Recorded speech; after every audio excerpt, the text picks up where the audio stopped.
അത് കണ്ട സൂത്രക്കാരനായ കുറുക്കൻ മാനിന്റെ മുമ്പിലെത്തി. അവൻ മാനുമായി വഴക്കിടാൻ തുടങ്ങി.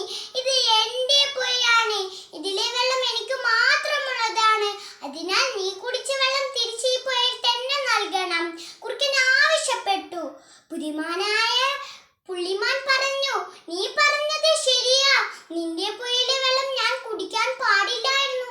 എന്തു ചെയ്യാം, കുടിച്ചു പോയില്ലേ. അതിന് നീ ഒരു കാര്യം ചെയ്യ്, എന്റെ കാലിന്റെ മുകൾ ഭാഗത്ത് ഇറച്ചി കടിച്ചെടുത്തോളി. കുറുക്കൻ സന്തോഷമായി. വളരെ കാലം